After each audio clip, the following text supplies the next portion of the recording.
ದೇವರ ವಾಕ್ಯವನ್ನು ನೋಡಿಕೊಳ್ಳುವ ಆದಿಕಾಂಡ ಪುಸ್ತಕ. ಆದಿಕಾಂಡ ಅದರಲ್ಲಿ 3ನೇ ಅಧ್ಯಾಯ 24ನೇ ವಚನವನ್ನ ದೇವರ ವಾಕ್ಯ ನೋಡಿಕೊಳ್ಳುವ. ಆದಿಕಾಂಡ 3ನೇ ಅಧ್ಯಾಯ. ಅದಲ್ಲದೆ ಜೀವವೃಕ್ಷಕ್ಕೆ ಹೋಗುವ ದಾರಿಯನ್ನ ಕಾಯುವುದಕ್ಕೆ ಆತನು ಏದೇನು ವನದ ಪೂರ್ವ ದಿಕ್ಕಿನಲ್ಲಿ ಕೆರೂಬಿಯರನ್ನು ದಗದಗನೆ ಪ್ರಜ್ವಲಿಸುತ್ತಿರುವ ಕತ್ತಿಯನ್ನ ಇರಿಸಿದನು. ಹಲ್ಲೆಲೂಯಾ. ದೇವರ ನಾಮಕ್ಕೆ ಮಹಿಮೆ ಆಗಲಿ. ಈ ವಾಕ್ಯದಲ್ಲಿ ಇವುಗಳನ್ನು ನಾವು ಇವತ್ತು ದಿನದಲ್ಲಿ ದೇವರ ವಾಕ್ಯವನ್ನು ತಿಳ್ಕೊಳ್ಳೋಕೆ ನಾವು ಹೋಗುವಂತವರಾಗಿರ್ತೀವಿ. ಏದೇನ್ ತೋಟದಲ್ಲಿ ದೇವರು ಆದಾಮ್ ಮತ್ತೆ ಅವ್ವನನ್ನ ಈ ಭೂಮಿಯಲ್ಲಿ ಆದಾಮನ ಮಣ್ಣಿನಿಂದ ಸೃಷ್ಟಿ ಮಾಡಿ ಅವನೊಳಗೆ ಜೀವ ಶ್ವಾಸವನ್ನು ಉಂಟು ಮಾಡಿ ಈ ಭೂಮಿ ಮೇಲೆ ಬದುಕುವಂತ ಮನುಷ್ಯನಾಗಿ ಏನ್ ಮಾಡಿದ್ರು, ಅವನನ್ನ ಏದೇನ್ ತೋಟದೊಳಗೆ ದೇವರು ಇಟ್ಟರು. ಹಲ್ಲೆಲೂಯಾ. ಆದಾಮನ ಪಕ್ಕೆ ಇರುಪಿನಿಂದ ಆ ಸ್ತ್ರೀಯಾಗ ಮಾಡಿ ಅವ್ವನನ್ನ ದೇವರು ರೂಪಿಸಿದ್ರು. ಹಲ್ಲೆಲೂಯಾ. ಈ ಗಂಡ ಹೆಂಡತಿಯಾಗಿ ಏದೇನ್ ತೋಟದಲ್ಲಿ ದೇವರು ಅವರಿಬ್ಬರನ್ನ ದೇವರು ಇರಿಸಿದ್ರು. ಹಲ್ಲೆಲೂಯಾ. ಆ ಸಮಯದಲ್ಲಿ ಸೈತಾನನು ಅವ್ವಳನ್ನ ವಂಚಿಸಿ ದೇವರು ಆದಾಮು ಮತ್ತೆ ಅವ್ವಳಿಗೆ ಒಂದು ಒಂದು ಒಂದು ಮಾತನ್ನ ದೇವರು ಡಿಕ್ಲರೇಷನ್ ಮಾಡ್ತಾರೆ. ಆದಾಮ್ಗೆ ಹೇಳ್ತಾರೆ, ನೀನ್ ತೋಟದಲ್ಲಿರುವ ಎಲ್ಲಾ ಮರದ ಹಣ್ಣನ್ನು ತಿನ್ನು, ಆದ್ರೆ ಒಳ್ಳೆದರ ಕೆಟ್ಟದರ ಅರಿವನ್ನು ಉಂಟು ಮಾಡುವ ಹಣ್ಣನ್ನು ಮಾತ್ರ ಏನ್ ಮಾಡ್ಬೇಡ, ತಿನ್ನಬೇಡ. ಒಂದು ವೇಳೆ ನೀನು ತಿಂದ್ರೆ ನೀನು ಸತ್ತೇ ಸಾಹಿತ್ಯ, ನಿನ್ನಿಂದ ಈ ಭೂಮಿಗೆ ಪಾಪ ಬಂದ್ಬಿಡ್ತು, ಶಾಪ ಬರ್ತದೆ ಎಂಬುದಾಗಿ ದೇವರು ಆದಾಮನಿಗೆ ಮೊದಲೇ ದೇವರು ತಿನ್ನಬಾರ್ದಂತ ಹೇಳಿದ್ರು ಅಷ್ಟೇ. ಅವನು ತಿಂದಿದ್ದ ದೇವರ ಮಾತಿಗೆ ಅವಿದ್ಯನಾಗಿ, ದೇವರ ಮಾತಿಗೆ ತಿರಸ್ಕರಿಸಿ ಸೈತಾನನ ವಂಚನೆಗೆ ಅವನ ಹೆಂಡತಿ ಕಿವಿಗೊಟ್ಟು ಅವನ ಹೆಂಡತಿ ಅದನ್ನು ತಿಂದಿದ್ದರಿಂದ ಅವನು ನಿಮಿತ್ತವಾಗಿ ಈ ಭೂಮಿಗೆ ಶಾಪ ಬಂತು. ಹಲ್ಲೆಲೂಯಾ. ಆ ಏದೇನ್ ತೋಟದಲ್ಲಿ ದೇವರು ಸಮೃದ್ಧಿಯಾದಂತ ಹಣ್ಣು ಗಿಡಗಳೆಲ್ಲ ಇದೆ. ಅದರಲ್ಲಿ ಮುಖ್ಯವಾದಂತ 2 ಗಿಡ ಇದೆ. ಒಂದು ಒಳ್ಳೆದರ ಕೆಟ್ಟದರ ಅರಿವನ್ನು ಉಂಟು ಮಾಡುವ ಹಣ್ಣು, ಇನ್ನೊಂದು ಜೀವ ವೃಕ್ಷದ ಹಣ್ಣಿದೆ. ಏನಿದೆ? ಒಂದು ಒಳ್ಳೆದರ ಅರಿವನ್ನು ಉಂಟು ಮಾಡುವ ಹಣ್ಣು, ಇನ್ನೊಂದು 2 ಹಣ್ಣು ಹೇಳಿ ಯಾವುದು? ಒಳ್ಳೆದರ ಅರಿವನ್ನು ಉಂಟು ಮಾಡುವ, ಅದನ್ನೇ ದೇವರು ಅದನ್ನೇನ್ ಮಾಡ್ಬಿಡ, ನೀನು ಜೀವ ವೃಕ್ಷವನ್ನು ಯಥಾ ಪ್ರಕಾರವಾಗಿ ತಿನ್ನು, ಸಂತೋಷವಾಗಿ ತಿನ್ನು, ನಿನಗೆ ಸಾವೇ ಇಲ್ಲ, ನಿನಗೆ ಮರಣವೇ ಇಲ್ಲ, ನೀನ್ ಎಂದೆಂದಿಗೂ ಬದುಕುವಂತ ಮನುಷ್ಯನಾಗಿದ್ದೀಯ ಅಂತ ದೇವರು ಅವನಿಗೆ ಮಾತನ್ನು ಕೊಟ್ಟಾಗ ಆದಾಮನನ್ನ ಅವ್ವಳನ್ನ ಸೈತಾನನು ವಂಚಿಸಿ ದೇವರು ಯಾವುದನ್ನು ತಿನ್ನಬಾರ್ದಂತ ಹೇಳದ್ನೋ ಅದನ್ನೇ ತಿನ್ನುವುದಕ್ಕಾಗಿ ಸೈತಾನ ಅವಳನ್ನ ಪ್ರೇರೇಪಿಸಿ ವಂಚಿಸಿ ಅವಳ ನಿಮಿತ್ತವಾಗಿ ಆದಾಮನು ತಿಂದು ಇಡೀ ಮನುಕುಲಕ್ಕೆ ಪಾಪವನ್ನ. ಹಲ್ಲೆಲೂಯಾ. ಈಗ ದೇವರು ತೀರ್ಮಾನ ಮಾಡ್ತಾರೆ, ಆ ಏದೇನ್ ತೋಟದಲ್ಲಿ ಒಳ್ಳೆದರ ಕೆಟ್ಟದ ಅರಿವನ್ನ ತಿನ್ನಬಾರ್ದನ್ನ ಆದಾಮನು ಏನ್ ಮಾಡ್ದ? ತಿಂದುಬಿಟ್ಟ. ಈಗ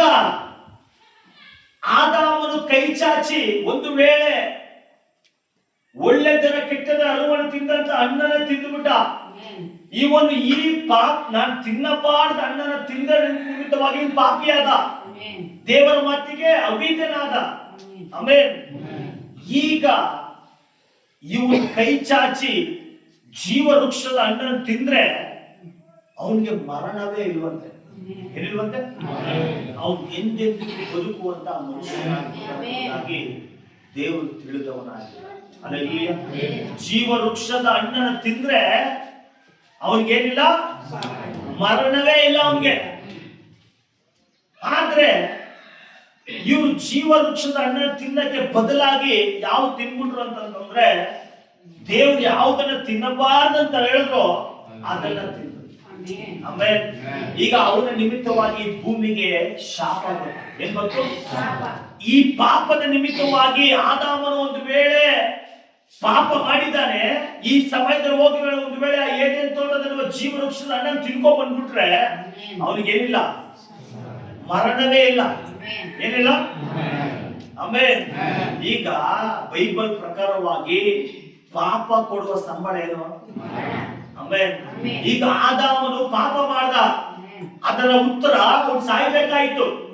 ಆಮೇಲೆ ದೇವ್ರು ಹೇಳಿದ್ರು ಅವನ ಆತ್ಮದಲ್ಲಿ ಸತ್ತೋದ. ಆಮೇಲೆ ಅವನಿಂದ ಜೀವಾತ್ಮ ಹೊರಟು ಹೋಗ್ಬಿಟ್ಟ. ಹಲ್ಲೆಲೂಯಾ. ಈಗ ದೇವರ ವಾಕ್ಯ ಹೇಳ್ತದೆ, ಅದರಲ್ಲಿ ಒಂದು ವಾಕ್ಯ ಓದಿಕೊಳ್ಳುವ, 22ನೇ ವಚನ ಓದಿಕೊಳ್ಳುವ. 22ನೇ ವಚನ ಓದಿ. ಮತ್ತು ಯೆಹೋವ ದೇವರು ಈ ಆದಾಮ ಮತ್ತೆ ಅವ್ವ, ಈ ಮನುಷ್ಯರು ಒಳ್ಳೆದರ ಕೆಟ್ಟದರ ಭೇದವನ್ನು ಅರಿತು ನಮ್ಮಲ್ಲೇನಾದ. ಅಲ್ಲಿವರೆಗೂ ದೇವರು ಅವರನ್ನು ಕುರಿತು ಒಂದು ಮಹತ್ವವಾದಂತ ಒಂದು ಉದ್ದೇಶ ಇಟ್ಟಿದ್ರು. ಆಮೇಲೆ ನೀನ್ ಯಥಾಪ್ರಕಾರವಾಗಿ ಜೀವ ವೃಕ್ಷದ ಹಣ್ಣನ್ನು ತಿನ್ನಪ್ಪ, ನೀ ಸಂತೋಷವಾಗಿ ಬದುಕಪ್ಪ ಅಂತ ದೇವ್ರು ಇಟ್ಟಾಗ ದೇವರು ಒಂದು ಕಟ್ಟಲೆನ ಇಟ್ಟು ಒಂದು ಮಾತನ್ನ ಹೇಳಿದ್ರು, ಒಳ್ಳೆದರ ಕೆಟ್ಟದರ ಅರುವನ್ನ ಹಣ್ಣನ್ನು ತಿನ್ಬೇಡ, ಅದನ್ನ ತಿಂದ ದಿನ ನನಗೂ ನಿನಗಿರುವಂತ ಕಮ್ಯುನಿಕೇಶನ್, ಆ ಸಂಬಂಧವೇ ಮುರಿದೋಗ್ತದೆ.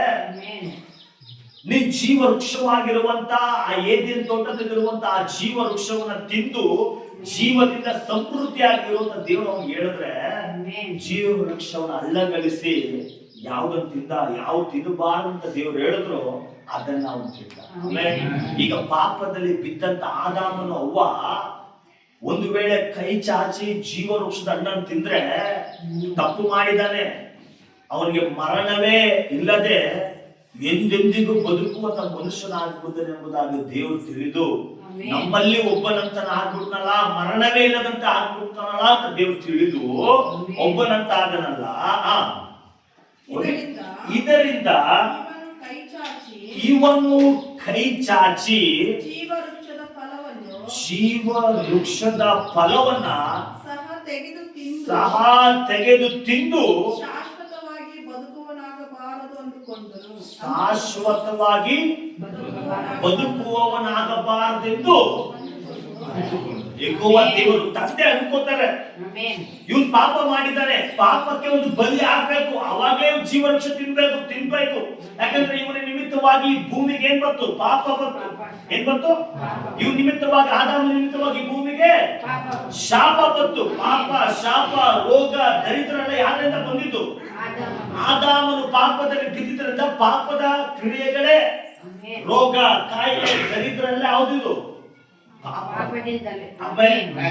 ಈ ಪಾಪದಲ್ಲಿ ಬಿದ್ದಂತ ಆದಾಮನು ಒಂದು ವೇಳೆ ಕೈ ಚಾಚಿ ಜೀವ ವೃಕ್ಷದ ಹಣ್ಣನ್ನು ತಿಂದ್ರೆ ಶಾಶ್ವತವಾಗಿ ಬದುಕುವಂತ ಮನುಷ್ಯ ಏನಾಗ್ತಾನೆ?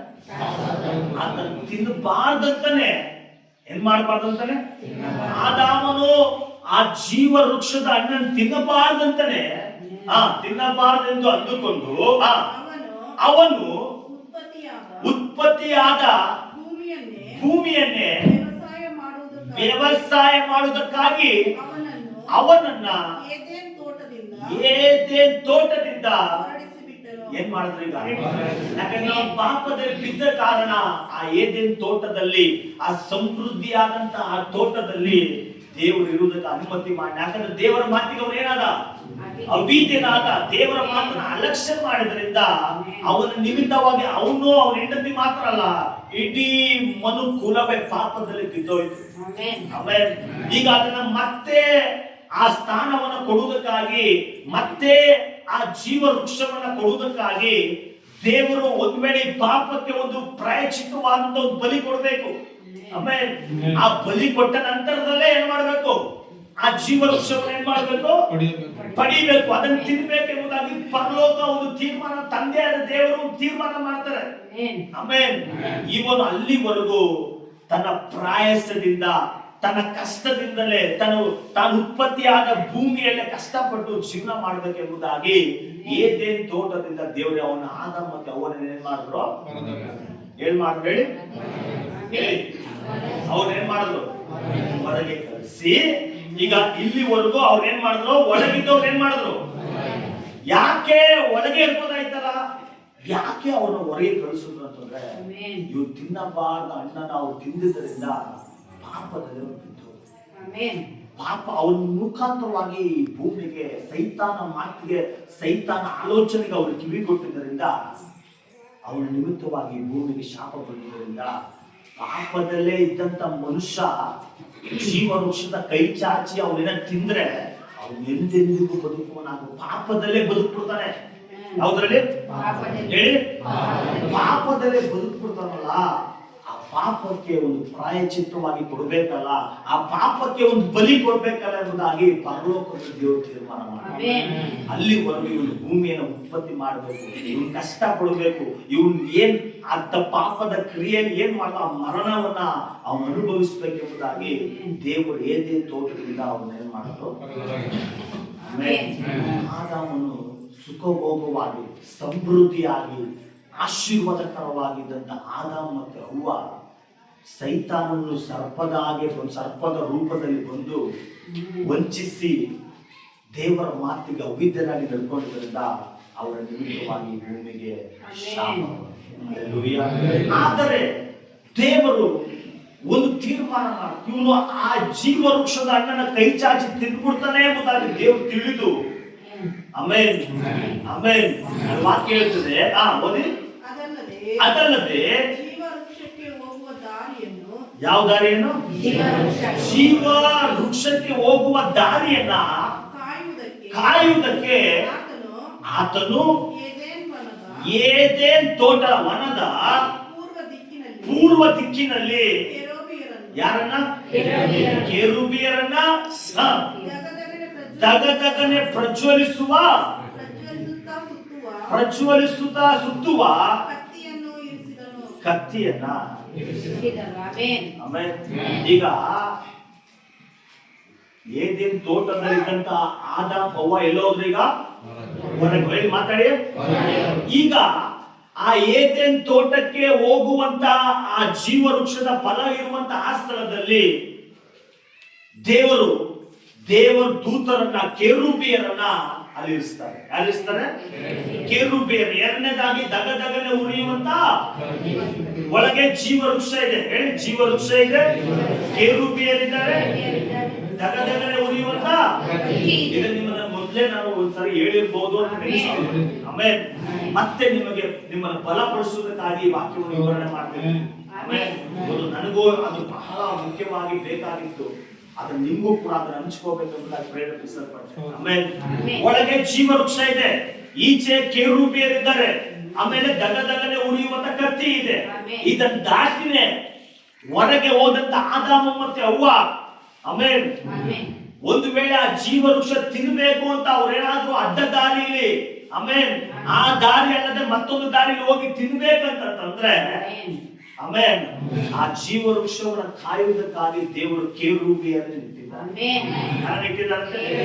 ಅದು ಮಾತ್ರ ಅಲ್ಲ, ದಗದಗನೆ ಉರಿಯುವಂತ ಕತ್ತಿ, ಸುತ್ತುವಂತ ಕತ್ತಿಯನ್ನ ದೇವರು ಇಟ್ಟಿದ್ದಾರೆ. ಆಮೇಲೆ ಒಂದು ವೇಳೆ ಈ ದಾರಿಯಲ್ಲಿ ಆ ಜೀವ ವೃಕ್ಷದ ಮರ ಇದೆ ಅನ್ಕೊಳ್ಳಿ, ಒಂದು ವೇಳೆ ಅವರು ತಮ್ಮ ಸ್ವಬುದ್ಧಿಯಿಂದ ಒಂದು ವೇಳೆ ಅಡ್ಡದಾರಿಂದ ಆ ಫಲವನ್ನು ತಿನ್ಬೇಕು, ನಾವು ಆ ಫಲವನ್ನು ಕಳ್ಕೊಂಡ್ವಲ್ಲ, ಆ ಜೀವ ವೃಕ್ಷವನ್ನು ನಾವು ಬಿಟ್ಬಿಟ್ವಲ್ಲ, ಅಯ್ಯೋ ದೇವ್ರು ತಿನ್ನಬಾರ್ದು ತಿನ್ವಲ್ಲ ಅಂತ ಒಂದು ವೇಳೆ ಅವರ ಮನಸ್ಸಲ್ಲಿ ಒಂದು ವೇಳೆ ಇಷ್ಟಪಟ್ಟು ಅಡ್ಡದಾರಿ ಒಂದು ವೇಳೆ ತಿರುಗಿದ್ರೆ, ಈ ದೇವದೂತರು ಆ ಕತ್ತಿ ಇವ್ರು ಹೆಂಗೆಲ್ಲ ಟರ್ನ್ ಆಗಿ ಬರ್ತಾರೋ ಆ ದೇವದೂತರು ಹಾಗೇನೆ ಯಾವುದೇ ಕಾರಣಕ್ಕೂ ಆ ಜೀವ ವೃಕ್ಷದ ಹಣ್ಣು ತಿನ್ನುವುದಕ್ಕಾಗಿ ಅವರಿಗೆ ಅನುಮತಿ. ಆಮೇಲೆ ಯಾಕೆ ಅನುಮತಿ ಇಲ್ಲ ಅಂದ್ರೆ, ಅವರು ದೇವರ ಮಾತಿಗೆ ಅವಿದ್ಯರಾಗಿದ್ದರಿಂದ ಅವರ ನಿಮಿತ್ತವಾಗಿ ಪಾಪದಲ್ಲಿ ಅವರು ಆಮೇಲೆ ಈಗ ತಂದೆಯಾದ ದೇವರು ಒಂದು ತೀರ್ಮಾನ ಮಾಡ್ತಾರೆ. ಆಮೇಲೆ ಈಗ ಮತ್ತೆ ತನ್ನ ಜನರಿಗೆ ಆದಾಮನು ಕಳ್ಕೊಂಡಂತ ಜೀವ ವೃಕ್ಷವನ್ನ ಮತ್ತೆ ತನ್ನ ಮಕ್ಕಳಿಗೆ ಕೊಡಬೇಕು ಎಂಬುದಾಗಿ ಆಮೇನ್. ಆ ಯಾವ ದಾರಿಗೆ ಅಡ್ಡಲಾಗಿ ಕೆರೂಬಿಯರಿದ್ರು, ಯಾವ ದಾರಿಯಲ್ಲಿ ಕತ್ತಿ ಇತ್ತೋ ದೇವರು ಅದನ್ನು ವಿಭಾಗಿಸಿ ಆ ಜೀವ ವೃಕ್ಷವಾಗಿರುವಂತ ಯೇಸುವನ್ನ ನಮ್ಮೆಲ್ಲರಿಗೂ ದೇವರು ಕೊಟ್ಟಿದ್ದಾರೆ. Amen, amen. ಈಗ ಕೆರೂಬಿಯರು ಯಾರು ಅಂತಂದ್ರೆ ವಿಮೋಚನಾ ಕಾಂಡ ಪುಸ್ತಕದಲ್ಲಿ ದೇವರ ವಾಕ್ಯ ಹೇಳ್ತದೆ, ದೇವಾಲಯದಲ್ಲಿ ಮಹಾಪರಿಶುದ್ಧ ಸ್ಥಳದಲ್ಲಿ ದೇವರ ಮಂಜೂಷ ಪೆಟ್ಟಿ ಒಳಗೆ ಕೃಪಾಸನ ಇರ್ತೈತಂತೆ. ಏನಿರ್ತೈತಂತೆ? ಆ ಕೃಪಾಸನದ ಮಧ್ಯದಲ್ಲಿ ಇಬ್ರು ಕೆರೂಬಿಯರು ಇರ್ತಿದ್ರಂತೆ. ಯಾರು ಇರ್ತಿದ್ರಂತೆ? ಆಮೆನ್. ಆ ಇಬ್ರು ಕೆರೂಬಿಯರೇ ಈ ಏದೆನ್ ತೋಟದಲ್ಲಿರುವಂತಹ ಜೀವವೃಕ್ಷವನ್ನು ಕಾಯ್ತಾ ಇರೋದು. ಆಮೆನ್. ಆ ಮಹಾಪರಿಶುದ್ಧ ಸ್ಥಳದಲ್ಲಿ ದೇವರ ಒಡಂಬಡಿಕೆ ಮಂಜೂಷ ಪೆಟ್ಟಿಯಲ್ಲಿರುವಂತಹ ಆ ಇಬ್ರು ಕೆರೂಬಿಯರು ಮಕ ಹಿಂಗೊಂದ್ ಕಡೆ ಹಂಗೊಂದ್ ಕಡೆ ನೋಡೋದಿಲ್ಲ. ಅವರಿಬ್ರು ಕೂಡ ಆ ದೇವರ ಒಡಂಬಡಿಕೆ ಮಂಜೂಷ ಪೆಟ್ಟಿಗೆ ಮುಖ ಹಿಂಗ್ ನೋಡ್ತಾ ಇದ್ದಾರೆ. ಹೇಗೆ? ಆಮೆನ್. ಹೀಗೆ ಹಲ್ಲೆಲೂಯಾ. ಒಂದು ವೇಳೆ ಅವ್ರ ಅಡ್ಡ ದಾರಿಲಿ ಹಂಗ್ ಬಂದ್ರೆ ಆ ಕತ್ತಿಯು ಪ್ಲಸ್ ಈ ದೇವದೂತರು ಹಾಗೆ ಟರ್ನ್ ಆಗ್ತಿದ್ದಾರೆ ಅಂತ ಈ ಬೈಬಲ್ ವಾಕ್ಯದ ಸ್ಕಾಲರ್ಸ್ ಗಳು ಅದನ್ನು ಹೇಳುವವರಾಗಿದ್ದಾರೆ. ಹಲ್ಲೆಲೂಯಾ. ಆಮೆನ್. ಎಷ್ಟು ಸಾರಿ ಆದಾಮು ಅವ್ವ ದೇವ್ರು ನಮ್ಗೆ ಹೇಳಿದ್ರಲ್ಲ, ಆ ಜೀವ ವೃಕ್ಷ ಹಣ್ಣಂತ ನಾವು ತಿನ್ಬೋದಾಯ್ತು, ನಾವು ಹೋಗಿ ಸೈತಾನ ಮಾತಿಗೆ ಅವಿದ್ಯರಾಗಿ ತಿನ್ನಬಾರ್ದನ್ನ ತಿಂದುವಲ್ಲ ಅಂತ ಹೊರಗೆ ಪ್ರಯಾಸ ಪಡ್ತಿರುವ ಎಷ್ಟು ಸಾರಿ ಅವ್ರು ಹತ್ತಿರ್ಬೇಡ ಹತ್ತಿರ್ತಾರ ಎಷ್ಟು ಅಮೂಲ್ಯವಾದದನ್ನ ಕಳ್ಕೊಂಡ್ರು. ಆಮೇಲೆ ಆ ದಾರಿ ಹತ್ರ ಬಂದು ನಿಂತ್ಕೊಂಡು ಇಲ್ಲಿ ದೇವ್ರು ನನಗೆ ಸಮೃದ್ಧಿ ಇಟ್ಟಿದ್ರಲ್ಲ, ನಾನು ಹೋಗಿ ಆ ತೋಟದಲ್ಲಿ ಯಾವುದೋ ಬೇಡ ಅಂತ ಹೇಳಿದ್ರೆ ಅದನ್ನ ತಿನ್ನಲ್ಲ ಅಂತ ಎಷ್ಟೋ ಸರಿ ಹತ್ತಿರ್ತಾರ ಯಾಕಂದ್ರೆ ದೊಡ್ಡ ಘೋರವಾದಂತ ಪಾಪದಲ್ಲಿ ಬಿದ್ದೋದ್ರು ಅವರು. ಹತ್ತಿರ್ತಾರ ಹತ್ತಿರೋದು ಯಾಕಂದ್ರೆ ಅಮೂಲ್ಯವಾದದನ್ನು ಕಳ್ಕೊಂಡಿದ್ದಾರೆ. ಈ ಪ್ರಪಂಚದಲ್ಲಿ ಸಂಪಾದಿಸಲಿಕ್ಕೆ ಆಗದಿರುವಂತದನ್ನ ಕಳ್ಕೊಂಡಿದ್ದಾರೆ. ಆಮೇಲೆ ಈಗ ಒಡಂಬಡಿಕೆ ಮಂಜೂಷ ಪೆಟ್ಟಿ ಒಳಗೆ ಯಾರಿದ್ದಾರೆ? ಕೆರೂಬಿಯರಿದ್ದಾರೆ. ಯಾರಿದ್ದಾರೆ? ಈ ಕೆರೂಬಿಯರು ಆಮೇಲೆ ಆ ಜೀವ ವೃಕ್ಷವನ್ನ ಕಾಯ್ತಾ ಇದ್ದಾರೆ. ಏನ್ ಮಾಡ್ತಿದ್ದಾರೆ? ಆಮೇಲೆ ಈಗ ಯೇಸು ಸ್ವಾಮಿ ಈ ಭೂಮಿ ಮೇಲೆ ಬಂದು ನಮ್ಮೆಲ್ಲರ ಪಾಪಗಳನ್ನ ಶಿಲುಬೆ ಮೇಲೆ ಏನ್ ಮಾಡಿದ್ರು? ಎಷ್ಟರಲ್ಲ ಒಪ್ಕೋತೀರಾ? ಆಮೇಲೆ ಒತ್ಕೋಬೇಕಾ? ಆಲ್ರೆಡಿ ಒತ್ಕೊಂಡಿದಾರ. ನಮಗಾಗಿ ಶಿಲುಬೆ ಮೇಲೆ ಜೀವ ಕೊಡಬೇಕು, ಕೊಟ್ಟಿದ್ದಾರೆ. ಆಮೇಲೆ ಈಗ ಆದಾಮನು ಮಾಡಿದ ಪಾಪಕ್ಕೆ, ನಮ್ಮೆಲ್ಲರ ಪಾಪಕ್ಕೆ ಯೇಸು ಶಿಲುಬೆ ಮೇಲೆ ತನ್ನ ಜೀವವನ್ನ ಆ ಪಾಪಕ್ಕೆ ಪ್ರಾಯಶ್ಚಿತ್ತವಾಗಿ ತನ್ನ ಜೀವವನ್ನು ಏನ್ ಮಾಡಿದ್ರು? ಆಮೇಲೆ ಏನ್ ಮಾಡಿದ್ದಾರೆ? ಈಗ ಯಾವ ಕೆರೂಬಿಯರು ತಡೆಯಾಗಿದ್ರು, ಯಾವ ದೇವರು ತಂದೆಯಾದ ದೇವರು ಅದನ್ನ ಆ ದಾರಿಗೆ ಅಡ್ಡೆಯಾಗಿ ಇಟ್ಟಿದ್ರು, ಆ ಕೆರೂಬಿಯರು ಪ್ಲಸ್ ಆ ದಗದಗನೆ ಉರಿಯುವಂತ ಕತ್ತಿ ಒಳಗಿರುವಂತ ಜೀವ ವೃಕ್ಷವನ್ನ ದೇವರು ನಮ್ಮೆಲ್ಲರಿಗೂ ದಯಪಾಲಿಸಿದ್ದಾರೆ. ಹಲ್ಲೆಲೂಯಾ. ಈಗ ಕೆರೂಬಿಯರು ಯೋಹಾನ್ ಬರೆದ ಸುವಾರ್ತೆ 20ನೇ ಅಧ್ಯಾಯ, ಆ ವಾಕ್ಯ ಓದಿಕೊಳ್ಳುವ. ಯೋಹಾನ್ ಬರೆದ ಸುವಾರ್ತೆ 20ನೇ ಅಧ್ಯಾಯ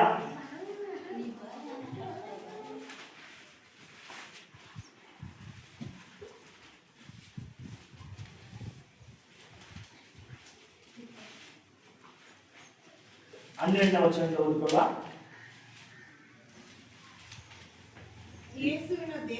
ಯೇಸುವಿನ ದೇಹವು ಇಟ್ಟಿದ್ದ ಸ್ಥಳದಲ್ಲಿ ಬೆಳ್ಳಗಿರುವ ವಸ್ತ್ರಗಳನ್ನ ಇಬ್ಬರು ದೇವದೂತರನ್ನ.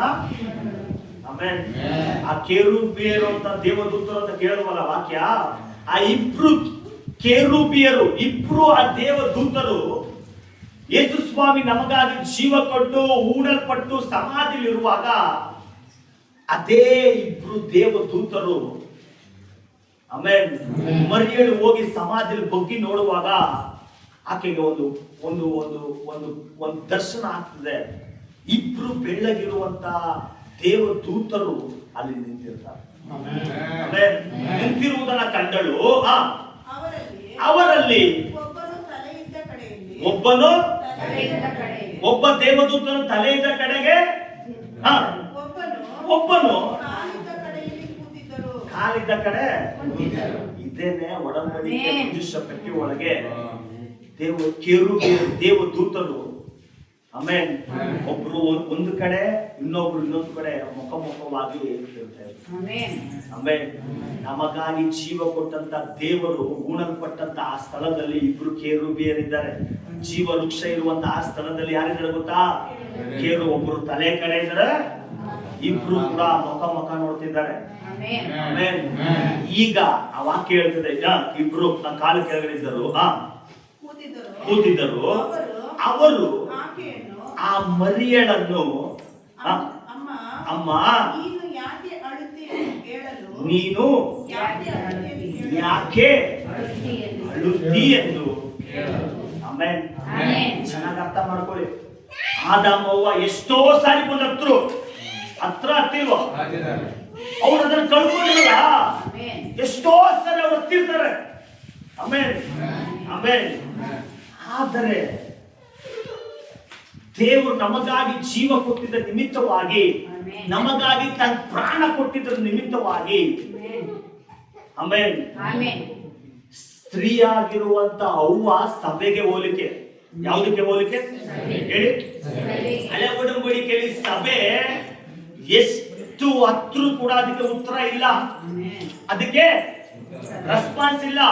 ಆಮೇಲೆ ಹೊಸ ಒಡಂಬಡಿಕೆಯಲ್ಲಿ ಯೇಸು ನಮಗಾಗಿ ಜೀವ ಕೊಟ್ಟ ಮೇಲೆ ಸಭೆಯಾಗಿರುವಂತ ಮರಿಯಳು, ಆಮೇಲೆ ಆ ಸ್ತ್ರೀ ಆಗಿರುವಂತ ಮರಿಯಳು ಅಳುವಾಗ ಆ ದೇವದೂತರು ಹೇಳ್ತಾರೆ, ನೀನ್ ಯಾಕೆ ನಿನಗಾಗಿ ಯೇಸು ಶಿಲುಬೆ ಮೇಲೆ.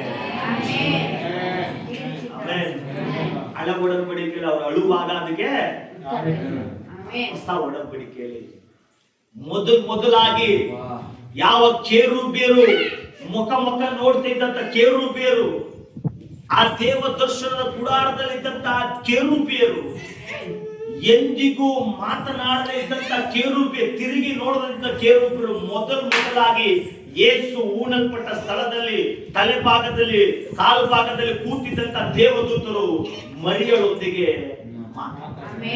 ಸಭೆಯಾಗಿರುವಂತ ಮರಿಯಳೊಂದಿಗೆ ಮಾತಾಡ್ತಿದ್ದಾರೆ. ಏನಂತ ಮಾತಾಡ್ತಿದ್ದಾರೆ ಗೊತ್ತಾ? ನೀನ್ ಯಾಕೆ? ಆಮೇಲೆ ನಿನಗಾಗಿ ಯೇಸು ಶಿಲುಬೆ ಮೇಲೆ ಜೀವ, ನಿಮಗಾಗಿ ಯೇಸು ರಕ್ತ ಸುರಿಸಿದ್ದಾರೆ, ನೀನು ಅಳಬೇಡ. ಆಮೇಲೆ ಯಾಕೆ ಅಳುತ್ತಿ ಎಂದು ಕೇಳಲು ಆಕೆ ನನ್ನ ಸ್ವಾಮಿಯನ್ನ ತೆಗೆದುಕೊಂಡು ಹೋಗಿದ್ದಾರೆ, ಆತನನ್ನ ಎಲ್ಲಿ ಇಟ್ಟಿದ್ದಾರೋ ನನಗೆ ಗೊತ್ತಿಲ್ಲ ಅಂದಳು. ಇದನ್ನು ಹೇಳಿ ತಿರುಗಿಕೊಂಡು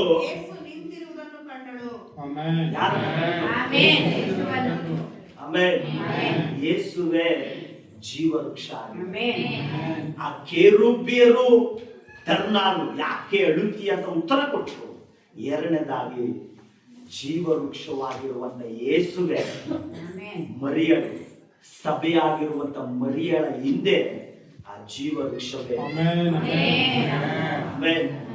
ಮೊದಲಾದಂತ ಆದಾಮನ ಅವ್ವ ಜೀವ ವೃಕ್ಷವನ್ನ ಹುಡುಕಿ ಹೋಗ್ತಾ ಇದ್ರು. ಆಮೇಲೆ ಹೊಸ ಒಡಂಬಡಿಕೆಯಲ್ಲಿ ಆ ಜೀವ ವೃಕ್ಷವಾಗಿರುವ ಯೇಸುವೆ ಮರಿಯಳ ಹಿಂದೆ. ಆಮೇಲೆ ಸಭೆನ ಹುಡುಕಿ ಆ ಜೀವ ವೃಕ್ಷವಾಗಿರುವಂತ ಯೇಸು ಈ ಭೂಮಿ ಮೇಲೆ ಬಂತು. ನಾನು ಊಹೆ ಮಾಡ್ಕೊಂಡು ವಾಕ್ಯ ಹೇಳ್ತಲ್ಲ, ವಾಕ್ಯ ಹಾಗೆ ಹೇಳ್ತದೆ ಅಂತ ನಾನು ಅದನ್ನು ಹೇಳುವ. ಆಮೇಲೆ ಮರಿಯಳ ಹಿಂದೆ ಯಾರನ್ನ ನೋಡಿದ್ಲು ಅವಳು? ಯಾರನ್ನ ನೋಡಿದ್ಲು? ಯೇಸುವನ್ನ ನೋಡಿದ್ಲು. ಹಲ್ಲೆಲೂಯಾ. ಆ ಯೇಸುವನ್ನ ಕಂಡಳು. ಆದರೆ ಆತನು ಯೇಸು ಅಂತ ಆಕೆಗೆ ತಿಳಿದಿಲ್ಲ. ಯೇಸು ಜೀವ ವೃಕ್ಷವಾಗಿರುವಂತ ಯೇಸು ಆಕೆಯನ್ನ ಅಮ್ಮ ಯಾಕೆ ಆಮೆನ್ ಆಮೆನ್. ಯಾಕಮ್ಮ ನೀನು ಅಳುತ್ತೀಯಾ? ನಿನಗಾಗಿ ನಾನು ಶಿಲುಬೆ ಮೇಲೆ ನೀನ್ ಮಾಡಿದ ಪಾಪ, ಆದಾಮನು ಮಾಡಿದ ಪಾಪಕ್ಕಾಗಿ ಶಿಲುಬೆ ಮೇಲೆ ನಾನು ಜೀವ ಕೊಟ್ಟಿದ್ದೀನಿ. ಇನ್ನು ನೀನು ಅಳಬೇಕಾದ ಅವಶ್ಯಕತೆ ಇಲ್ಲ. ಆ ಜೀವ ವೃಕ್ಷವಾದ ನನ್ನ ನೀನು ನಂಬಮ್ಮ, ನನ್ನ ನೀನು ಸ್ವೀಕಾರ ಮಾಡ್ಕೋ, ನನ್ನ ಅಂಗೀಕಾರ ಮಾಡ್ಕೋ ಎಂಬುದಾಗಿ ದೇವರು ಅಲ್ಲಿ ಡಿಕ್ಲರೇಷನ್ ಮಾಡ್ತಾರೆ. ಆಮೇಲೆ ದೇವರ ದೂತರು ಕೆರೂಬಿಯರು ಮಾತಾಡಿದ್ರು. ಜೀವ ವೃಕ್ಷವಾಗಿರುವ ಯೇಸು ಅವಳ ಪಕ್ಕದಲ್ಲಿ ಬಂದು ನಿಂತು ಅವಳನ್ನ ಹುಡುಕಿ ಬಂದಂತಹ ಯೇಸುವೆ ಆ ಸಭೆಯಾಗಿರುವಂತ ಸ್ತ್ರೀಗೆ ಹೋಲಿಕೆ ಆಗಿರುವಂತ ಆಕೆಗೆ ಕ್ರಿಸ್ತನಾಗಿ, ಯೇಸುವಾಗಿ, ಜೀವ ವೃಕ್ಷವಾಗಿ ಈಗ ಬಂದು ಮಾತಾಡ್ತಾ ಇದ್ದಾರೆ. ನೀನ್ ಯಾಕೆ ನೀನ್ ಅಳಬೇಕಾದ ಅವಶ್ಯಕತೆ ಇಲ್ಲಮ್ಮ. ನೀನ್ ನನ್ನನ್ನು ನಂಬು, ನೀನ್ ನನ್ನನ್ನ ಅಂಗೀಕಾರ ಮಾಡ್ಕೋ, ನನ್ನನ್ನು ಸ್ವೀಕಾರ ಮಾಡ್ಕೋ ಎಂಬುದಾಗಿ ದೇವರು ಹಾಕಿ ಆಮೇಲೆ ಏದೇನ್ ತೋಟದಿಂದ ಆದಾಮ ಅವ್ವ ಏನಾದ್ರು ಹೊರಗೆ ಹೋದ್ರು. ಏದೇನ್ ತೋಟಕ್ಕೆ ಹೋಗುವಂತ ಆ ಜೀವ ವೃಕ್ಷಕ್ಕೆ ಹೋಗುವ ದಾರಿಯಲ್ಲಿ ಯಾರಿದ್ರು? ಕೆರೂಬಿಯರು. ಹೇಳಿ. ಎರಡನೇದಾಗಿ ನಗದಗನೆ ಉಳಿಯುವಂತ ಈಗ ಕೆರೂಬಿಯರು ಏನಾದ್ರು ಆ ಬಾಗಿಲಲ್ಲಿ ನಿಂತ ಕೆರೂಬಿಯರು ಏನ್ ಮಾಡಿದ್ರು? ಈಗ ಆ ದಾರಿನ ಬಿಟ್ಟುಕೊಟ್ರು. ಏನ್ ಮಾಡಿದ್ರು? ಈಗ ಆ ದಾರಿನ ಏನ್ ಮಾಡಿದ್ರು? ಬಿಟ್ಟುಕೊಟ್ರು. ಆಮೇಲೆ ಹೆಚ್ಚನ ನಂಬ್ತೀರ? ಈಗ ಕೆರೂಬಿಯರು ಹೇಳ್ತಿದ್ದಾರೆ, ಯಾಕೆ ಅಳ್ಬೇಡಮ್ಮ ನೀನು, ನಿನಗಾಗಿ ಯೇಸು ರಕ್ತ ಸುರಿಸಿದ್ದಾರೆ, ನಿನಗಾಗಿ ಯೇಸು ಜೀವ ಕೊಟ್ಟಿದ್ದಾರೆ ಎಂಬುದಾಗಿ ಆತನು ಊರಲ್ಪಟ್ಟ ಒಡೆಯಲ್ಪಟ್ಟಿದ್ದನ್ನ ಡಿಕ್ಲರೇಷನ್ ಮಾಡಿ. ಯಾಕೆ ಅಳುತ್ತೀಯ? ಅಳ್ಬೇಡ. ನಿನ್ನ ಮೊದಲು ಹತ್ರು ಅದಕ್ಕೆ ಉತ್ತರ ಇರಲಿಲ್ಲ. ಈಗ ಅಳುವಾಗ ಹೇಳ್ತಾರೆ, ನೀನು ಅಳುಬೇಡ ಅಮ್ಮ. ಎಷ್ಟು ಜನ ನಂಬ್ತೀರ? ಎಷ್ಟು ಜನ ವಿಶ್ವಾಸದಲ್ಲಿ ಅದನ್ನು ಅಂಗೀಕಾರ ಮಾಡ್ತಾರೆ? ಈಗ ಆ ಜೀವ ವೃಕ್ಷಕ್ಕೆ ಹೋಗುವಂತ ದಾರಿಗೆ ಕಾಯುವುದು ಕೇರುಬೇರು ದಾರಿನ ಬಿಟ್ಕೊಟ್ರು. ಏನ್ ಮಾಡಿದ್ರು? ದಾರಿನ ಏನ್ ಮಾಡಿದ್ರು? ದೇವರ ದೂತರು ಮಾತಾಡಿದ್ರು. ಆತನ ಜೀವ ಕೊಟ್ಟ ನಂತರ ಆಮೇಲೆ ಈಗ ಜೀವ ವೃಕ್ಷವಾಗಿರುವ ಯೇಸುವನ್ನ ನಾವೆಲ್ಲರೂ ತಿನ್ನುವವರಾಗಿದ್ದೀವಿ. ಯಾರನ್ನ ತಿನ್ನುವವರಾಗಿದ್ದೀವಿ? ಒಂದು ವಾಕ್ಯ ಓದಿಕೊಳ್ಳುವ. ಯೋಹಾನ ಬರೆದ ಸುವಾರ್ತೆ 6ನೇ ಅಧ್ಯಾಯ, ಅದರಲ್ಲಿ ಆ ವಾಕ್ಯ ಓದಿ 40ನೇ ವಚನ ಓದಿಕೊಳ್ಳುವ. 6ನೇ ಅಧ್ಯಾಯ 40ನೇ ವಚನ, 50ನೇ ವಚನ ಓದಿ.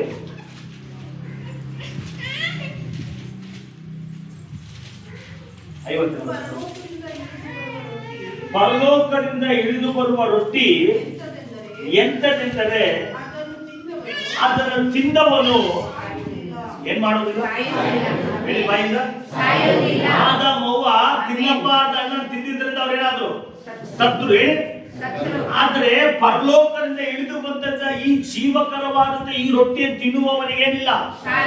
ಹಾಗಾದ್ರೆ ಯಾವುದನ್ನ ಅವ್ರು ಮೆನ್ಷನ್ ಮಾಡಕ್ ಬರ್ತಿದ್ದಾರೆ ಅಂತಂದ್ರೆ, ಯಾವ ಆದಾಮನಿಗೆ ತಡೆಯಾಗಿತ್ತಲ್ಲ ಜೀವ ವೃಕ್ಷ, ಯಾವ ಆದಾಮನ ಕೈ ಚಾಚಿ ತಿನ್ಬಿಟ್ಟು ಶಾಶ್ವತವಾಗಿ ಬದುಕುವಂತ ಮನುಷ್ಯನಾಗ್ಬಿಡ್ತಾರಂತ ದೇವರು ಅದನ್ನು ಯೋಚನೆ ಮಾಡಿ ಅವನ ಹೊರಗೆ ಹಾಕಿದ್ರಲ್ಲ, ಆ ಜೀವ ವೃಕ್ಷವಾಗಿರುವಂತ ಯೇಸುವೆ ಈಗ ಪರಲೋಕದಿಂದ ಆ ಏದೇನ್ ತೋಟದಿಂದ ದೇವರು ರೂಪವಾಗಿ ಈ ಭೂಮಿ ಮೇಲೆ ಇಳಿದು ಬರುವರು.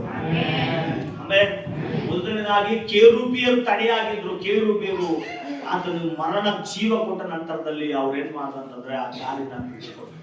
ಎರಡನೇದಾಗಿ ಆ ಜೀವ ವೃಕ್ಷ ಆ ಜೀವ ವೃಕ್ಷ ಯಾರು ಅಂತಂದ್ರೆ ನಮ್ಮ ತಂದೆ ಆಗಿರುವ, ನಮ್ಮ ಕರ್ತನಾಗಿರುವಂತ ಯೇಸು ಕ್ರಿಸ್ತನೇ ಆ ಜೀವ ವೃಕ್ಷ. ಅದನ್ನ ತಿನ್ನುವವನು ಎಂದಿಗೂ ಏನಾಗೋದಿಲ್ಲ, ಎಂದಿಗೂ ಸಾಯುವುದಿಲ್ಲ. ನನ್ನ ಆತ್ಮ ಎಂದಿಗೂ ನಶಿಸಿ ಹೋಗೋದಿಲ್ಲ. ನನ್ನ ಆತ್ಮ ಎಂದೆಂದಿಗೂ ನಿತ್ಯಕ್ಕೂ ದೇವರೊಂದಿಗೆ ಇರ್ತದೆ ಎಂಬುದಾಗಿ ಈ ಭೂಮಿ ಮೇಲೆ ನಾನು ಇರೋ ತನಕ ಬದುಕಿ ಬಾಳ್ತೀನಿ.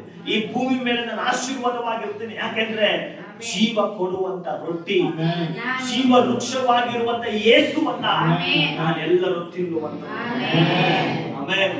ಅದಕ್ಕೆ ನಿಮ್ಮನ್ನ ಕೈ ಕಾಲು ಹಿಡಿದು ನಾವು ಕೇಳೋದು ಏನಕ್ಕೆ ಅಂತಂದ್ರೆ, ಕರ್ತನ ಭೋಜನಕ್ಕೆ ಬನ್ನಿ, ಕರ್ತನ ಭೋಜನ ತಪ್ಪಿಸ್ಬೇಡಿ, ಕರ್ತನ ಭೋಜನಕ್ಕೆ ನೀವೆಲ್ಲರೂ ಬನ್ನಿ ಬನ್ನಿ ಅಂತ ಯಾಕೆ ಆ ಕಮ್ಯುನಿಯನ್ಗೆ ನಿಮ್ಮೆಲ್ಲರನ್ನು ಕರಿತೀವಿ ಅಂತಂದ್ರೆ, ಜೀವ ವೃಕ್ಷವಾದಂತ ಯೇಸುವನ್ನ, ಆತನ ರೊಟ್ಟಿ, ಆತನ ದ್ರಾಕ್ಷ, ಆತನ ರಕ್ತವನ್ನ ನೀವು ಪ್ರತಿ ಸಾರಿ ಅದನ್ನು ತೆಗೆದುಕೊಳ್ಳುವಾಗ ನೀವು ಯಾವುದನ್ನ ನಂಬ್ತಿದ್ದೀರ ಅಂತಂದ್ರೆ, ನಿನಗಾಗುವಂತ ಮರಣಾವಸ್ಥೆ ಅಲ್ಲ, ನಿನಗಾಗಿ ಜೀವ ಕೊಟ್ಟಂತ, ನಿನಗಾಗಿ ರಕ್ತ ಸುರಿಸಿದಂತ ದೇವರು ನೀನು ತೆಗೆದುಕೊಳ್ಳೋದ್ರಿಂದ ನಿನ್ನ ಮೂಲಕವಾಗಿ ಜೀವ ಉಂಟಾಗ್ತದೆ, ನಿನ್ನ ಮೂಲಕವಾಗಿ ದೇವರಿಂದ ಬಂದಂತ ಆಶೀರ್ವಾದ ನಿನ್ನೊಳಗೆ ತಗೊಂಡು.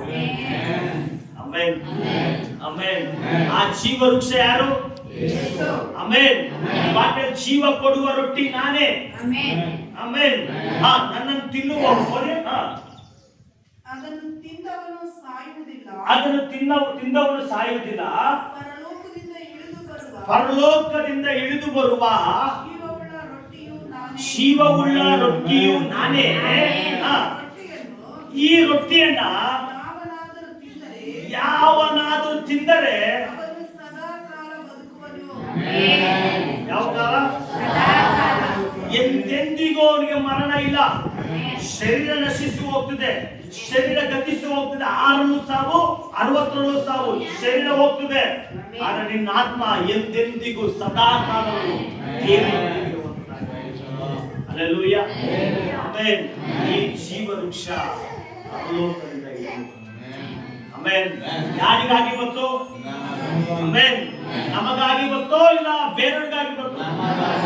ಆದಾಮನಿಗೆ ಈ ಭಾಗ್ಯ ಸಿಗ್ಲಿಲ್ಲ ಬ್ರದರ್, ಆದಾಮನಿಗೆ ಈ ಕೃಪೆ ಸಿಗ್ಲಿಲ್ಲ. ಯಾವುದಕ್ಕೂ ಬೇಡದೇ ಇದ್ದಂತ ನಮ್ಮನ್ನ ದೇವರು ಹುಡುಕಿ ಆದಾಮನು ಕಳ್ಕೊಂಡಂತ ಜೀವ ವೃಕ್ಷವನ್ನ, ಆದಾಮನು ಕಳ್ಕೊಂಡಂತ ಈ ಶಾಶ್ವತವಾದ ಬದುಕನ್ನ ಅವನು ಕೊಡದೆ ಆತನ ರಕ್ತ ಸುರಿಸಿ ಆತನ ಜೀವ ಕೊಟ್ಟು ನಮ್ಮೆಲ್ಲರಿಗೂ ಆ ಜೀವ ವೃಕ್ಷವಾದಂತ ಯೇಸುವನ್ನ ತಿನ್ನುವುದಕ್ಕಾಗಿ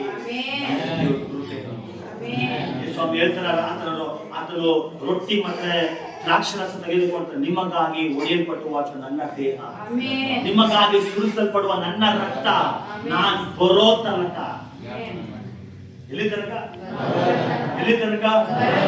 ಇದನ್ನ ನೆನಪಿಸಿ, ಇದನ್ನ ನೀವು ನಂಬುವವರಾಗಿರ್ರಿ. ಯಾಕೆಂದ್ರೆ ಈ ಜೀವ ವೃಕ್ಷ ನಿನ್ನನ್ನು ಬದುಕುವಾಗ, ಈ ಕ್ರಿಸ್ತನು, ಈ ರೊಟ್ಟಿ ನಿನ್ನ ಆತ್ಮಿಕ ಜೀವಿತ, ನಿನ್ನ ವಿಶ್ವಾಸ ಜೀವಿತವನ್ನ ಬಲಪಡಿಸುವ ಸಹೋದರರಾಗಿ ದೇವರ ಮಕ್ಕಳಾಗಿರುವ ನಿಮ್ಮೆಲ್ಲರಿಗೂ ನಾನು ಕೇಳ್ಕೊಳ್ಳೋದು ಒಂದೇ, ಈ ಭೂಮಿ ಮೇಲೆ ನೀನ್ ಬದುಕಬಾರ್ದು, ನೀನ್ ನಾಶವಾಗಿ ಹೋಗ್ಬೇಕು, ನೀನ್ ಕೆಟ್ಟು ಹೋಗ್ಬೇಕು, ದೇವರಿಂದ ಬಂದಂತ ಜೀವವನ್ನು ಅನುಭವಿಸಬಾರ್ದು ಎಂಬುದಾಗಿ ಸೈತಾನನು ಕದ್ದುಕೊಳ್ಳುವುದಕ್ಕಾಗಿ, ಕೊಯ್ಯುವುದಕ್ಕಾಗಿ ಇವೇ ಅವನು ಮಾಡ್ತಾ ಇರ್ತಾರೆ ಬ್ರದರ್, ಇವೇ ಅವನ ಕೆಲಸ.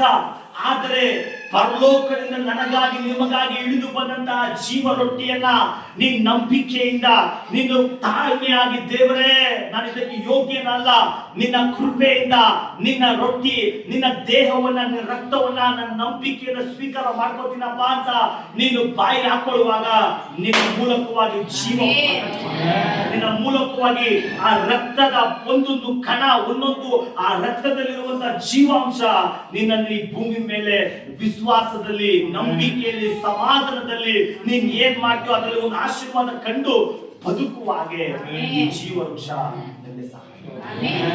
ತಿನ್ನುವವನು ಸದಾಕಾಲ ಬದುಕಬೇಕು. ನೀನ್ ಆಶೀರ್ವಾದವಾಗಿರ್ಬೇಕು, ನೀನ್ ನಾಶವಾಗಿ ಹೋಗ್ಬಾರ್ದು ಎಂಬುದೇ ದೇವರ ಚಿತ್ತವಾಗಿ. ಆಮೇಲೆ ಆ ಜೀವ ವೃಕ್ಷ ಕೊಟ್ರ ಕೊಟ್ಟಿಲ್ವಾ? ಆ ಜೀವ ವೃಕ್ಷ ತಿಂತೇ ಇದ್ದೀರಾ? ತಿಂತೇಲ್ವಾ? ಆಮೇಲೆ ಕೆಲವೇ ಇನ್ನು ವಾಕ್ಯಗಳಿದೆ, ಸಮಯ ಆಗಿರ್ಬೋದು ಅಂತ ಅನ್ಕೋತಿದ್ದೀವಿ. ಆಮೇಲೆ ಈಗ ಆ ಜೀವ ವೃಕ್ಷವನ್ನು ದೇವರು ಕೊಡ್ಬೇಕಾ? ಕೊಟ್ಟಿದ್ದಾರೆ. ಒಂದು ಯಾರನ್ನ ನೋಡ್ದೋ? ಕೇರುಗೆ ಅಂದ್ರೆ. ಎರಡನೇದಾಗಿ ಯಾರನ್ನ ನೋಡ್ದೋ? ಇಲ್ಲ, ಎರಡನೇದಾಗಿ ಯಾರನ್ನ ನೋಡ್ದೋ? ಜೀವ. ಈಗ ನೋಡ್ಬೇಕಾಗಿದೆ ಯಾರನ್ನ? ಜಗಜಗನೆ ಉಳಿಯುವಂತ. ಆಮೇಲೆ ಪ್ರಕಟಣೆ ಪುಸ್ತಕ 2ನೇ ಅಧ್ಯಾಯ 7ನೇ ವಚನ ಓದುವ. ಪ್ರಕಟಣೆ 2ನೇ ಅಧ್ಯಾಯ 7ನೇ ವಚನ ಓದಿ ಮುಗಿಸ್ಕೊಳ್ವಾ? ಪ್ರಕಟಣೆ 2ನೇ ಅಧ್ಯಾಯ 7ನೇ ವಚನ. ದೇವರ ಆತ್ಮನು ಸಭೆಗೆ ಹೇಳುವುದನ್ನ ಯಾರು ಕೇಳಲಿ? ಆಮೇಲೆ ಆಮೇಲೆ ನೆಕ್ಸ್ಟ್ ಮನೆಯಲ್ಲಿ ಕೇಳಿಸ್ತಾ ಇದೆಯಾ? ಆಮೇಲೆ ದೇವರು ನಿಮ್ಮೊಂದಿಗೆ ಮಾತಾಡ್ತಾ ಇದ್ದಾರ? ದೇವ್ರ ವಾಕ್ಯ ನಿಮ್ಗೆ ಅರ್ಥ ಆಗ್ತಿದ್ಯಾ? ದೇವ್ರ ವಾಕ್ಯ ಸ್ವಲ್ಪ ಮಟ್ಟದಾದ್ರೂ ಅರ್ಥ ಆಗ್ತಿದ್ಯಾ? ಆಮೇಲೆ ಈ ವಾಕ್ಯ ನನಗೆ ಅರ್ಥ ಆಗಕ್ಕೆ ಬಹಳ ಕಷ್ಟ ಆಯ್ತು. ಸಭಾಪಾಲಕರ ಮೂಲಕವಾಗಿ, ಸೇವಕರ ಮೂಲಕವಾಗಿ ಇದನ್ನು ವಾರ ವಾರ ಕಲಿತಾ ಬಂದ್ಕೊಂಡೇ ನಿಮ್ಮ ಹತ್ರ ವಾಕ್ಯ ಹೇಳ್ತೇನೆ. ನಾನು ಎಲ್ಲೂ ಹೋಗಿದ್ರೆ ಕಲ್ತ್ಕೊಂಡ್ ಬಂದಿಲ್ಲ. ಸಭೆಯಲ್ಲಿ ಫಾಸ್ಟ್ ಹೇಳ್ಕೊಡೋ ವಾಕ್ಯ ಹೇಳಿ ಕಲ್ತಿನೇ ನಾನು ಇಲ್ಲಿ ಬಂದಿದ್ದೀನಿ. ನಾನು ದೊಡ್ಡ ವೀರ ಪುಲಿ ಅಂತ ನಾನು ಏನು ಹೇಳ್ತಾರೆ. ಆಮೇಲೆ ನೀವೇನು ಕಲ್ಪಿಲಿ ಆಗ್ಬಿಡಿ, ಏನೇನೋ ಹೇಳ್ತಾನಪ್ಪ. ಆದಾಮ್ ಅಂತಾನೆ, ಅವ್ವ ಅಂತಾನೆ, ಜೀವವೃಕ್ಷ ಅಂತಾನೆ, ಫಲ ಅಂತಾನೆ, ತಿನ್ಬಾರ್ದಂತಾನೆ, ತಿನ್ಬೇಕಂತಾನೆ. ಏನಾದ್ರೂ ನಿಮ್ ತಲೆ ಇರಲಿ, ಒಂದು ಮಾತ್ರ ಮರಿಬೇಡಿ. ಆಮೇಲೆ ಆ ಜೀವವೃಕ್ಷ ಯೇಸುವೆ. ಆದಾಮನ ತಿನ್ಬಾರ್ದಂತ ಹೊರಗೆ ಹಾಕಿದ್ರು. ಕಡೆ ಆದಾಮನಾಗಿರುವ ಯೇಸುವಿನ ಮೂಲಕವಾಗಿ ಆ ಜೀವವೃಕ್ಷವನ್ನ ನಮ್ಮೆಲ್ಲರಿಗೂ ದೇವರು ಕೊಟ್ಟಿದ್ದಾರೆ. ಅದನ್ನ ತಿಂದ್ರೆ ಬದುಕ್ತೀವಿ, ಅದನ್ನ ನಂಬುದ್ರೆ ನಾವು ಬದುಕ್ತೀವಿ, ಅದನ್ನ ವಿಶ್ವಾಸಿದ್ರೆ ನಿನ್ ಜೀವಿತ ಆಶೀರ್ವದಿಸಲ್ಪಡ್ತಾರೆ. ಈಗ ವಾಕ್ಯ ಹೇಳ್ತಾರೆ, ಸಭೆಗೆ ಹೇಳುವುದನ್ನ ಕಿವಿಯುಳ್ಳವನು ಕೇಳಲಿ. ದೇವರ ಆತ್ಮನು ಸಭೆಗಳಿಗೆ ಹೇಳುವುದನ್ನು ಕಿವಿಯುಳ್ಳವನು ಕೇಳಲಿ. ಯಾರು ಹೇಳ್ತಾರೆ ಇದನ್ನ? ಯಾರು ಹೇಳ್ತಾರೆ ಇದನ್ನ? ದೇವರ ಆತ್ಮನು ಸಭೆಗೆ ಹೇಳುವುದನ್ನ ಕಿವಿಯುಳ್ಳವನು ಕೇಳಲಿ. ಯಾರು ಜಯವನ್ನ ಹೊಂದುತ್ತಾನೋ ಅವನಿಗೆ ದೇವರ ಪರದೇಶಿಯಲ್ಲಿರುವ ಜೀವದಾಯಕ ವೃಕ್ಷದ ಹಣ್ಣನ್ನ ತಿನ್ನುವುದಕ್ಕೆ ಕೊಡುವನು.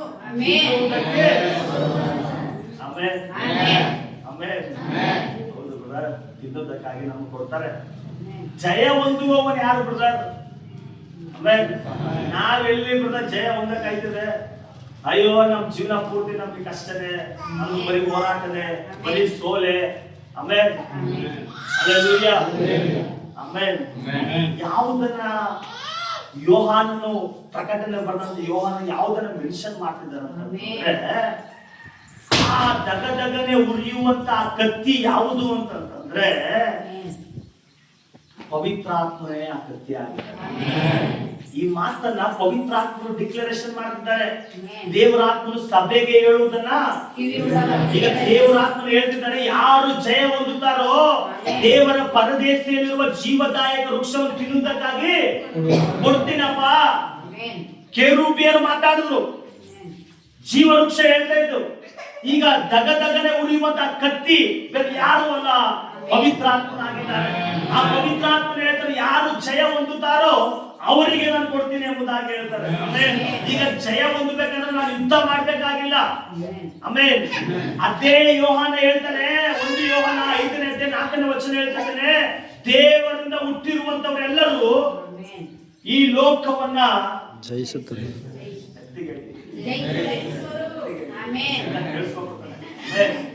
ದೇವರಿಂದ ಹುಟ್ಟಿರುವಂತವರೆಲ್ಲರೂ ಹೇಳಿ ಆಮೇಲೆ ದೇವರಿಂದ ದೇವರ ಮಕ್ಕಳಲ್ಲದೆ ದೇವರನ್ನು ಈ ಲೋಕವನ್ನು ಜಯಿಸುವವರು ಇನ್ಯಾರಿದ್ದಾರೆ ಅಂತ ಪ್ರಶ್ನೆ ಆಗ್ತಾನೆ. ಆಮೇಲೆ ಈಗ ದೇವರ ಮೇಲೆ ನಿಮ್ಗೆ ನಂಬಿಕೆ ಇದೆ ಬ್ರದರ್, ದೇವರ ಮೇಲೆ ವಿಶ್ವಾಸ ಇದೆಯಾ? ಆಗಾಗ ಪಕ್ಷದಲ್ಲಿ ಲೋಕವನ್ನ ಜಯಿಸುವವರು ಬೇರೆ ಯಾರು ಅಲ್ಲ, ನೀನೇ. ನಿನಗಿರುವ ಸಮಸ್ಯೆಗಳನ್ನ ಸೈತಾನ ನಿನ್ನನ್ನು ಏನೇ ಪ್ರಯತ್ನ ಪಟ್ಟರು ಅವು ನಿನ್ನನ್ನು ಸೋಲಿಸಕ್ಕೆ ನಿನ್ನ ಮೇಲೆ ಅಧಿಕಾರ.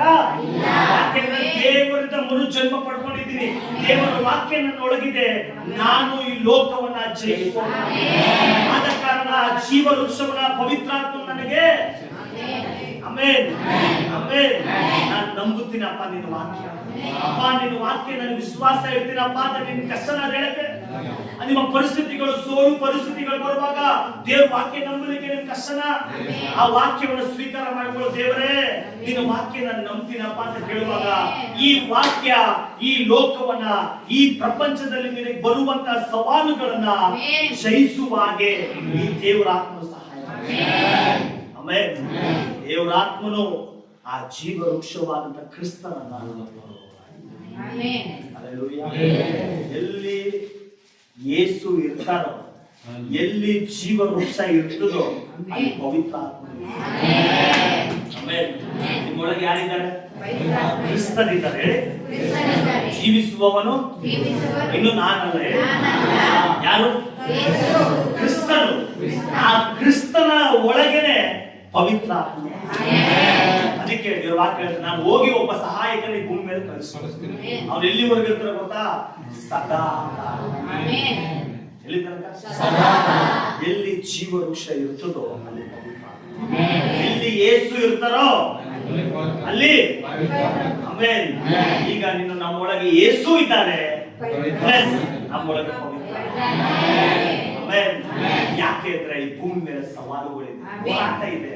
ಅವುಗಳು ನೀನು ಸೋತು ಹೋಗ್ಬಾರ್ದು, ಅವುಗಳ ನೋಡಿ ನೀನು ಕುಗ್ಗಿ ಹೋಗ್ಬಾರ್ದು, ಅವುಗಳು ನೀನು ಜಯಿಸ್ಬೇಕೆಂಬುದಾಗಿ. ಹಾಗೆಯೇ ನಿನ್ನೊಳಗೆ ನಂಬಿಕೆನ ದೇವರ ಆತ್ಮ, ನಿನಗೆ ದೇವರ ಆತ್ಮ ನಿನ್ನ ಆಸಕ್ತಿ ನೋಡಿ ಸಹಾಯ ಮಾಡ್ತಾರೆ. ನೀನು ಸೋತು ಹೋಗ್ಬೇಡ.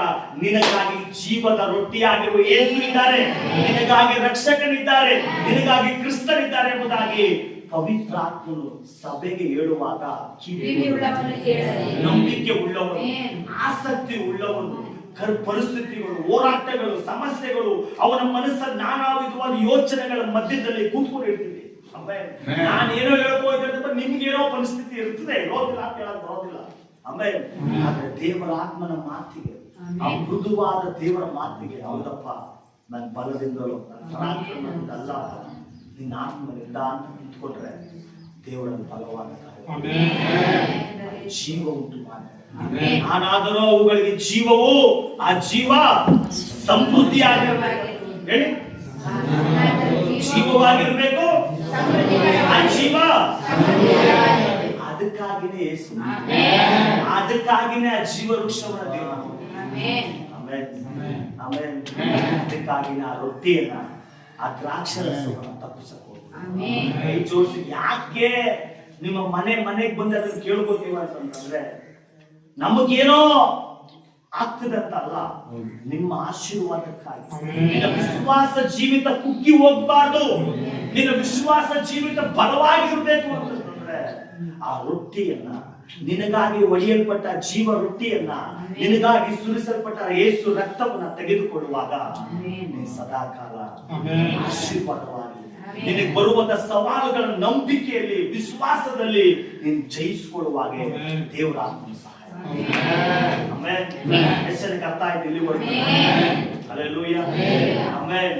ಈ ವಾಕ್ಯಕ್ಕೂ ನಾನು ನಿಮ್ಮನ್ನು ಸಂಪೂರ್ಣ ಒಪ್ಪಿಸಿಕೊಡ್ತೇನೆ. ದೇವರ ಆತ್ಮನ ಮಾತಿಗೆ ನಿಮ್ಮನ್ನು ಒಪ್ಪಿಸಿಕೊಡ್ತೇನೆ. ಹಲ್ಲೆಲೂಯಾ.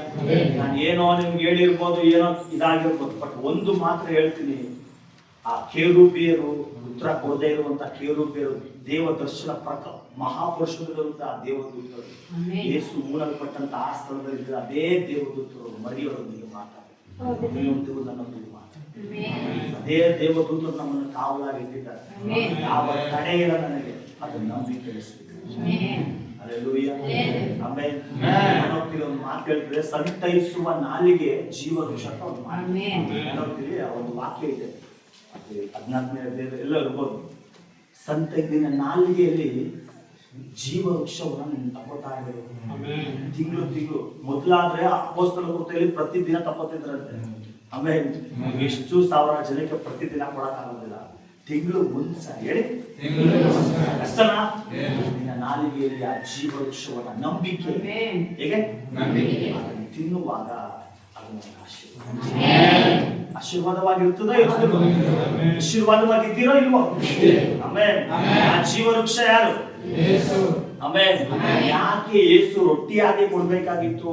ಯಾಕೆ? ಒಂದ್ ವೇಳೆ ಪ್ರಶ್ನೆಗಳು ಇರ್ಬೋದು, ಎಲ್ಲ ಆಧಾರ ವಾಕ್ಯ ಬೈಬಲ್ ಅಲ್ಲಿ ಇದೆ. ಆಮೆನ್. ಅವುಗಳಿಗೆ ಸಮಯ ಇಲ್ಲದಿರುವುದರಿಂದ ನಾನು ಮನಪೂರ್ವಕವಾಗಿ ನಿಮ್ಗೆ ಹೇಳ್ತೀನಿ, ನಿಮ್ಗೆ ಸತ್ಯ ಹೇಳ್ಕೊಟ್ಟಿದ್ದೀನಿ. ಆಮೇಲೆ ಅರ್ಥ ಆಯ್ತು. ನಾನೇನೋ ನಿಮ್ ಕಥೆ ಹೇಳ್ಕೊಟ್ಟಿಲ್ಲ, ಒಂದು 5-10 ನಿಮಿಷ ಜಾಸ್ತಿನೇ ಆಗಿರ್ಬೋದು. ನಾನು ದಯಮಾಡಿ ಕ್ಷಮಿಸ್ಕೊಳ್ಳೋ ಉದ್ದೇಶ ಒಂದೇ, ನಿಮ್ಗೆ ಸತ್ಯ ಹೇಳ್ಕೊಡ್ಬೇಕು, ನಿಮ್ಗೆ ವಾಕ್ಯ ಹೇಳ್ಕೊಡ್ಬೇಕು. ಅನ್ನೇ ಒಂದು ಬಾಲ ಬಿಟ್ರೆ ನಾನೇನೋ ಬಿಲ್ಡಪ್ ತಗೋಬೇಕು, ನಾನೇನೋ ನಿಮ್ಮ ಹತ್ರ ಹೊಗಳಿಕೆ ತಗೋಬೇಕಂತ ಅಲ್ಲ.